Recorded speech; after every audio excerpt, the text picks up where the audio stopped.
언젠가는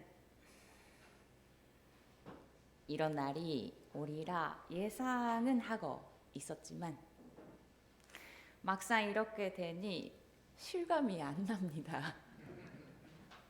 저는 2015년 2월 16일에 한국에 와서 만 7년도간 머물며 거의 매주 서울제일교회에서 여러분과 함께 예배를 드렸습니다. 오늘은 그 마지막 날입니다. 처음 여기에서 예배를 드린 날을 아직도 기억합니다. 그때는 아직 서울제일교회에 대해 아무것도 몰랐습니다. 일본에서 몇몇 분들이 한국 교회는 모수족이다 막 이렇게 말씀을 해주셨는데요. 그래서 교회에 가기 하루 전에 무엇을 입고 교회로 가야 되나?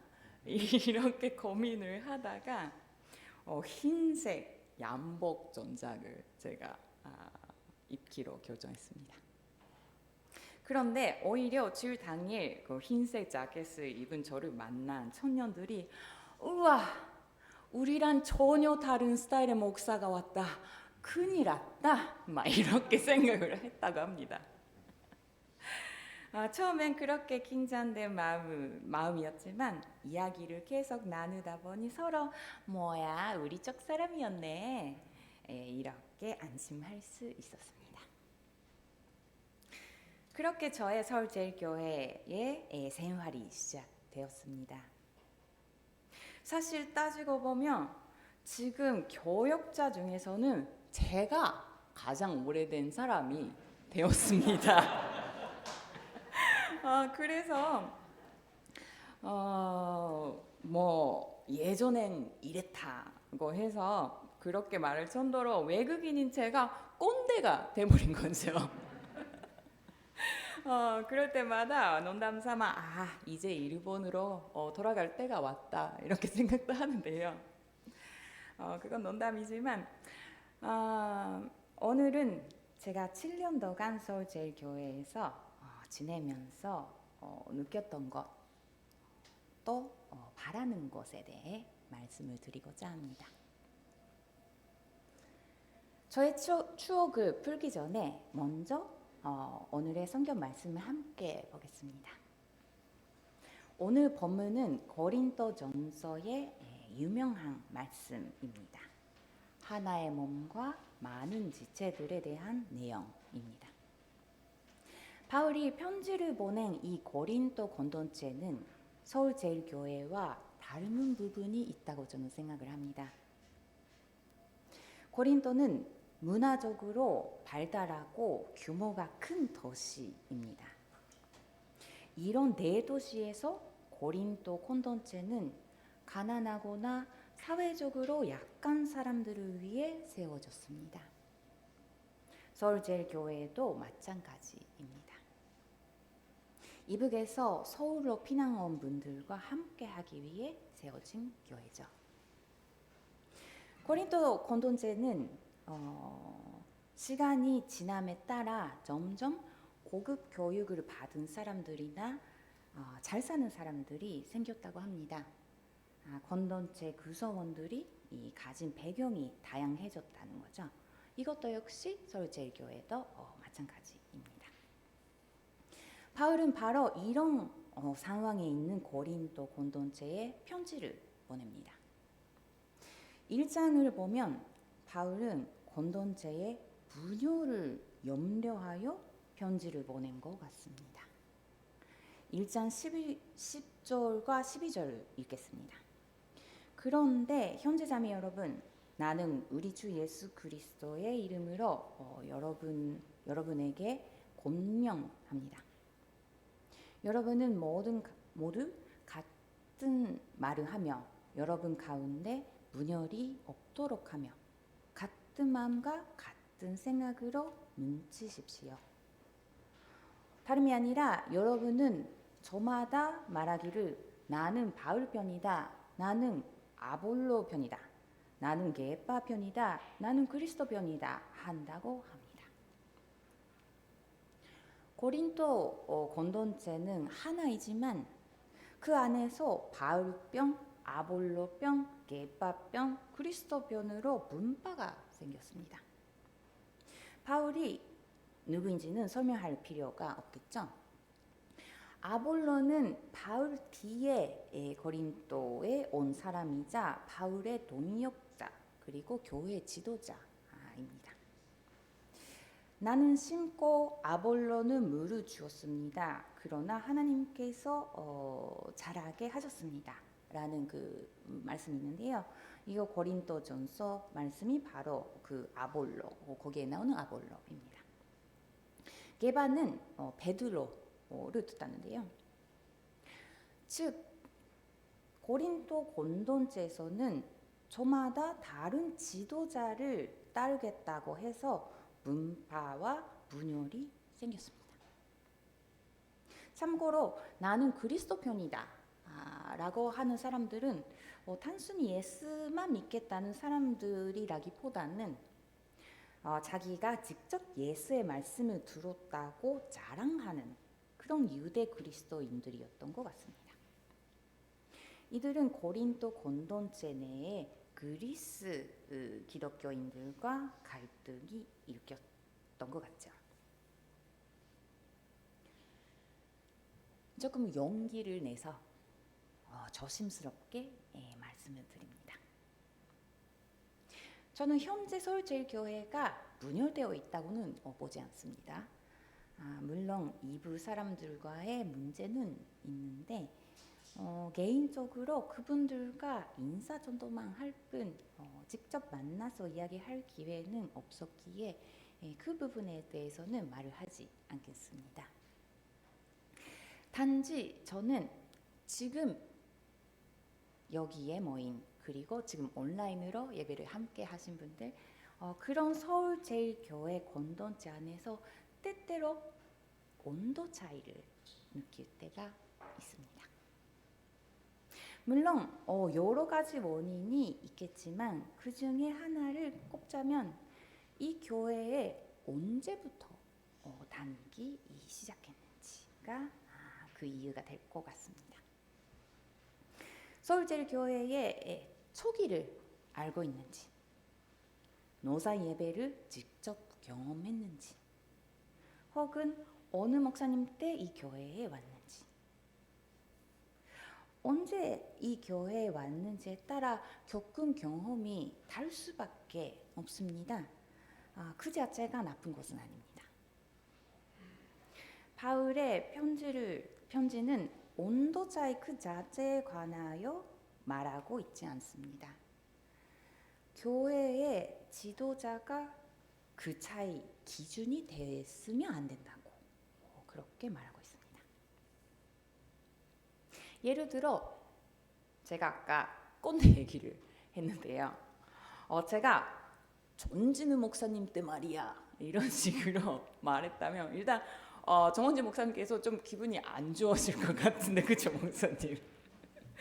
그런데 전 목사님이 기분 좋을지 나쁠지를 떠나 중요한 것은 바울 자신이 그 고린도 사람들에게 나는 바울 편이다라고 하지 말라고 했다는 사실입니다. 자기 편이 많을수록 좋지 않을까요? 그런데 그래서 보통은 아볼로나 게바가 아니라 나를 따르라고 할 텐데 바울은 오히려 그렇게 하면 안 된다고 편지의 첫 부분에 썼습니다.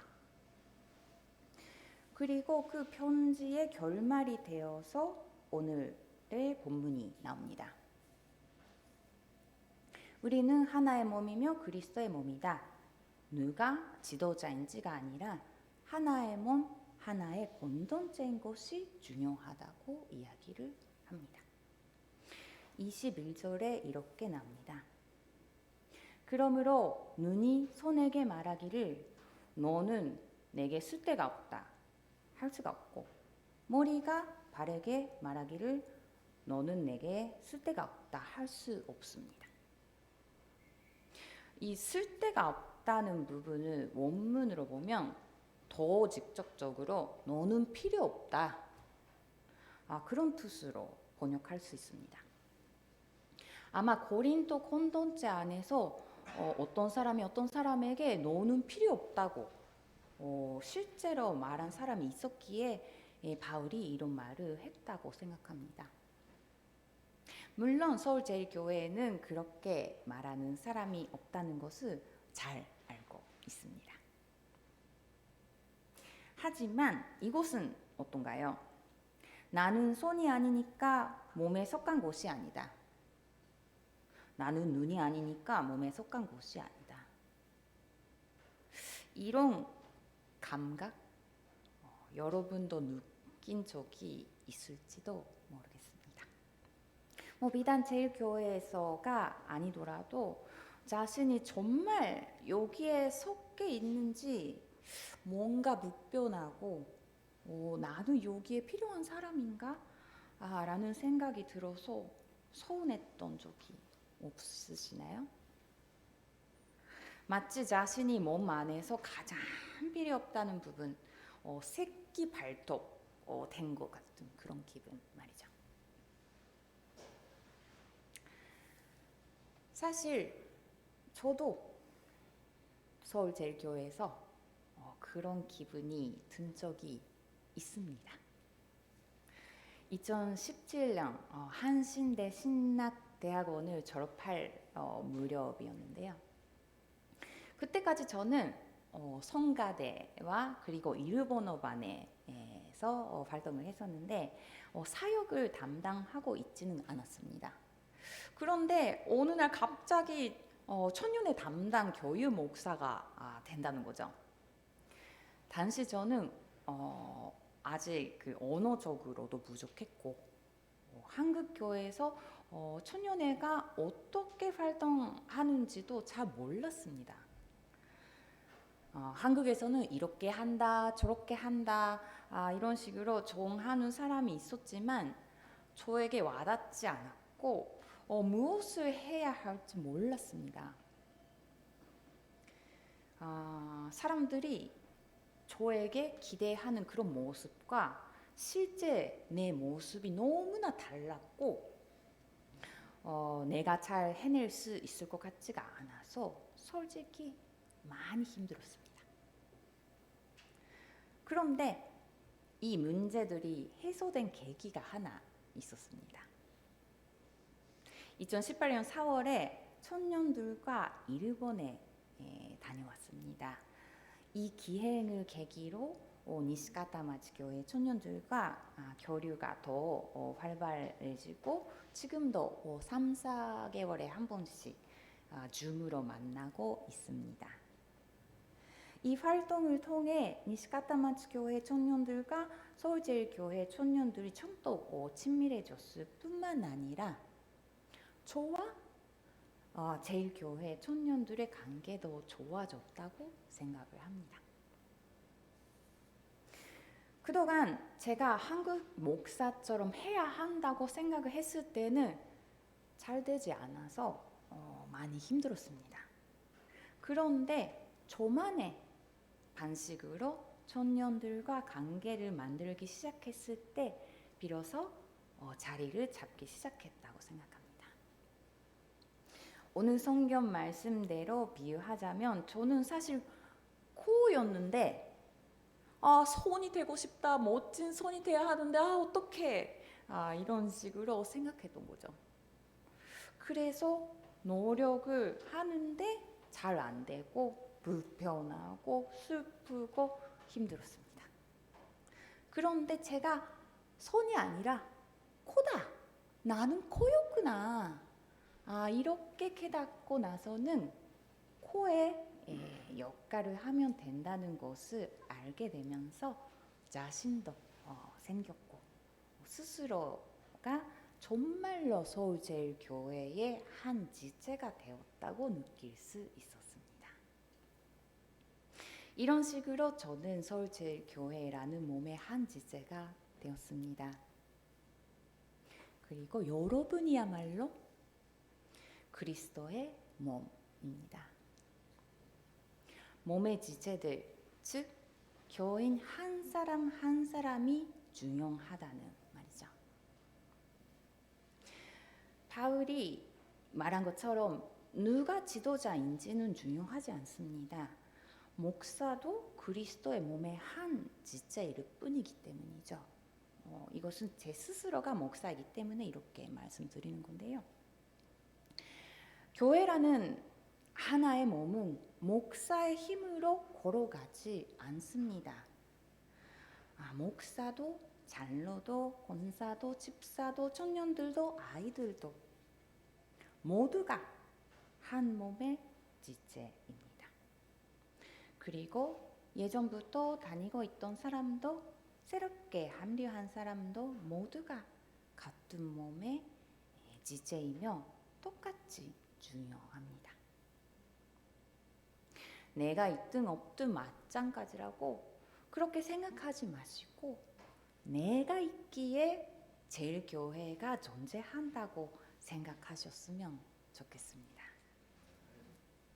물론 이게 너무 좀 심해져서 고만해지는 바람에 나는 필요한 사람이지만 너는 필요 없다 이렇게 되면 안 되는데 나도 필요하고 너도 필요하다. 각자 경험도 역할도 다르지만 그 다름이 있기에 서울제일교회가 하나의 몸으로서 앞으로 걸어갈 수 있다는 것이 그것을 기억해 주시면 좋겠습니다. 그리고 서울제일교회는 이미 그렇게 걸어왔습니다.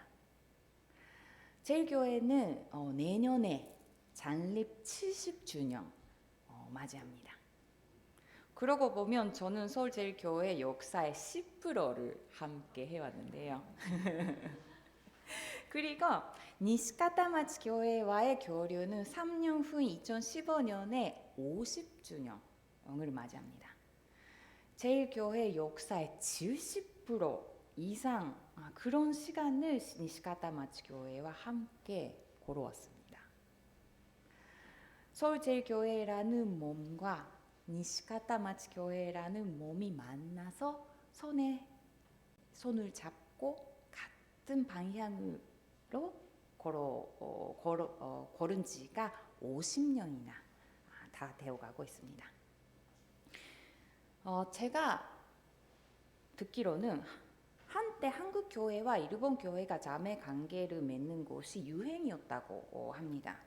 그런데 지금은 그 관계가 유지되는 곳이 거의 없습니다. 제일교회와 니시카타마치 교회가 지금까지 관계를 유지할 수 있었던 비결이 과연 어디에 있을까요?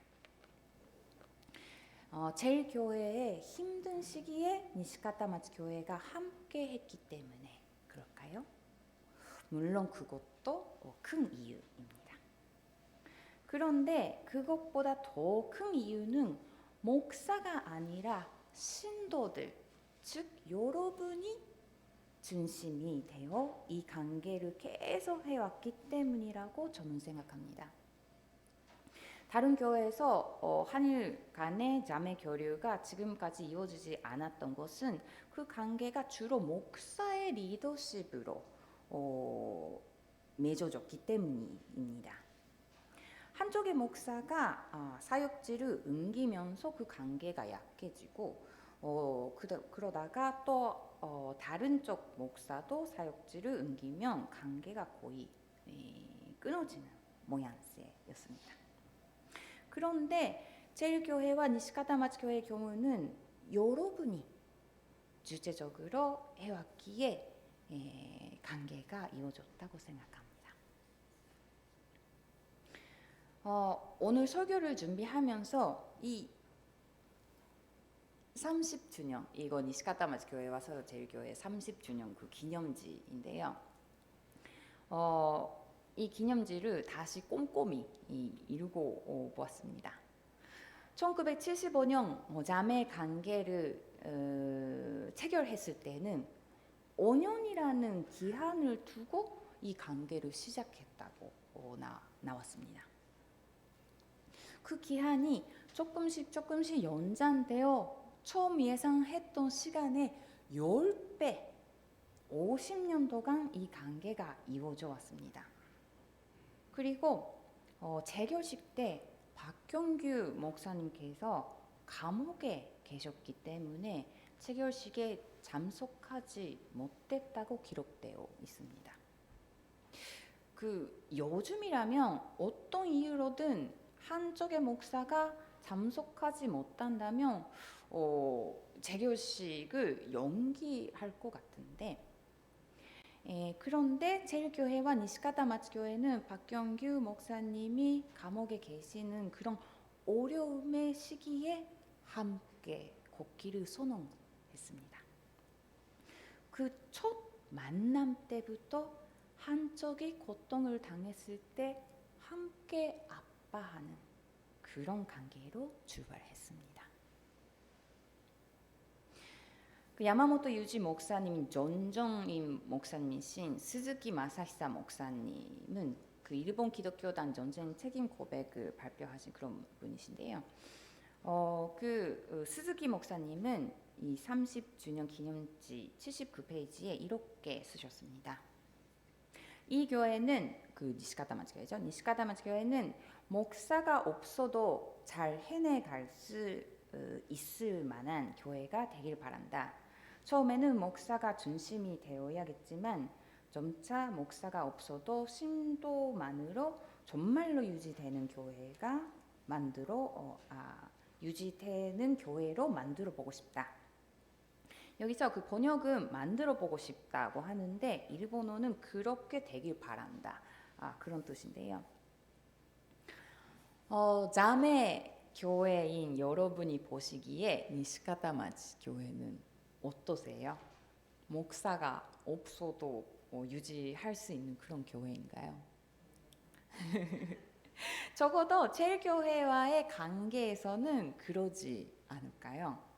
물론 야마모토 유지 목사님과 야마모토 마사노부 목사님도 아주 유용한 역할을 해주셨습니다만 야마다산이라든지 츠부라야산처럼 자기 일을 그만두면서까지 한국으로 유학을 오는 사람들도 있습니다. 물론 개인적인 사정도 있었을 텐데 어쨌든 제일교회와의 관계가 있었기 때문에 이렇게 결단하실 수 있었습니다. 니시카타마츠 교회라는 몸의 한 지체로서 그동안 함께 걸어온 서울제일교회라는 몸과의 그 관계를 더욱 깊어지도록 하기 위해 한국어도 배우고 한국 문화도 더 깊게 이해하기 위해 유학이라는 결정을 하셨다고 그렇게 생각을 하는데요. 그건 정말 대단하시죠. 하지만 꼭 유학을 해야만 대단한 것은 아닙니다. 여러분 회보에서 보셨을 텐데요. 지난 한일 합동수양회에 참석하신 모리 케이코상 이렇게 소감을 남기셨습니다. 조금 길지만 읽겠습니다. 사실 저는 10수년 전에 니시카타마츠 교회로 이적한 이후 서울제일교회에 관한 이야기는 많이 들었으나 왠지 한국이라는 나라에 친밀감이 없어 양교회 겨우 관계에 끼지 못하고 있었습니다. 좀 중요합니다. 그러나 스스로 원해서 참여하게 된 일은 아니지만 이것은 하나님이 내게 주신 기회라고 해석하고 뒤늦게 참여하게 되었습니다. 줌 화면에 나오는 한국 분들은 밝으며 에너지가 넘치는 즐거운 분들이었습니다. 츠부라야상, 야마다상이라고 손을 흔들면서 이야기하는 미소는 그리움과 선의로 가득 차 있었습니다. 이런 즐거운 분들과 개인적으로 사귀게 된다면 얼마나 인생도 즐거워질까라는 생각이 들었고 무심코 컴퓨터 화면에 끌려 화사한 웃음으로 격려를 받아 나도 모르게 손을 흔들리고 있었습니다. 양교회의 오랜 우호적 관계의 역사는 함께 만들어진 것이라고 저는 순식간에 이해할 수 있었습니다. 저는 모리상이 쓰신 감상문을 읽고 큰 감동을 받았습니다. 모리상은 10년 넘게 니시카타마치 교회에 계셨지만 서울제일교회와의 교류에는 참여하지 않았습니다. 왜? 왠지 한국이라는 나라에 친밀감이 없었기 때문에. 즉 지난 10수년뿐 아니라 니시카타마치 교회에 오기 훨씬 전부터 수십 년이나 한국이라는 나라의 친밀감을 느끼지 못했다는 거죠. 솔직히 말하면 이런저런 편견도 가지고 있지 않았을까 생각합니다. 안타깝게도 일본에서 살면 그렇게 될 수도 있다고 생각합니다. 하지만 니시카타마치 교회와 서울제일교회의 지체들이 너무나도 반갑게 서로의 이름도 불면서 이렇게 손을 흔들리고 이런 모습을 보니 편견과 걱정이 순식간에 사라졌습니다. 이것이야말로 기적의 증언이 아닐까요? 이 기적은 여러분을 통해서 일어났습니다. 그리고 그 기적을 증언해 주신 모리상 덕분에 제가 감동을 받아 힘을 얻었습니다. 한 지체가 영광을 받으면 모든 지체가 함께 기뻐한다는 말이 이럴 때 나오는 게 아닐까요? 그 새로운 사람이 무슨 역할을 할 수 있겠느냐 생각할지도 모릅니다만 새로 참여한 사람이기 때문에 그 사람만이 할 수 있는 방법으로 모리상은 큰 일을 하셨습니다. 그렇기에 교회 구성원으로 있었던 기간은 그다지 중요한 점이 아닙니다. 아니, 중요하지 않은 정도가 아니라 오히려 그런 차이가 있어야만 이런 기적이 일어날 수 있습니다. 모두가 손이었거나 모두가 눈이었다면 이런 기적은 일어나지 않았습니다. 차이가 있어야 한 몸으로 존재할 수 있습니다. 이러한 일은 니시카타마치 교회와의 관계 안에서만 일어나지는 않습니다. 서울제일교회 안에서 여러분 한 사람 한 사람이 자기만 할 수 있는 역할을 맡아주셨기에 서울제일교회가 하나의 몸, 그리스도의 몸으로서 존재할 수 있었습니다. 각자가 다르기에 한 몸을 유지한다는 그런 기적이 일어납니다. 또 한 지체가 고통을 당할 때 모든 지체가 함께 고통을 느끼고 한 지체가 영광을 받을 때 모든 지체가 함께 기뻐하는 기적도 일어납니다. 사랑하는 서울제일교회 여러분, 저는 이제 7년간의 서울제일교회에서의 여정을 마치고 일본으로 갑니다. 그동안 저를 서울제일교회라는 몸의 한 지체로 받아주셔서 정말 감사합니다. 제가 더 이상 이 교회의 지체가 아니게 된다고 생각하면 그건 좀 이상한데 근데 크게 보면 기독교 전체가 그리스도의 한 몸이라고 생각할 수도 있습니다. 그래서 저는 저만의 방식으로 그리스도의 몸의 한 지체로서 일본에서 일하고자 합니다. 여러분도 각자 자신만이 할 수 있는 방법으로 서울제일교회라는 따뜻하고 아름다운 그런 한 몸을 이루어 가시길 기원합니다. 그렇게 함으로써 우리가 앞으로도 함께 아파하고 함께 기뻐할 관계가 유지할 수 있으리라 믿습니다. 이 말씀을 기억하시면서 침묵으로 기도하겠습니다.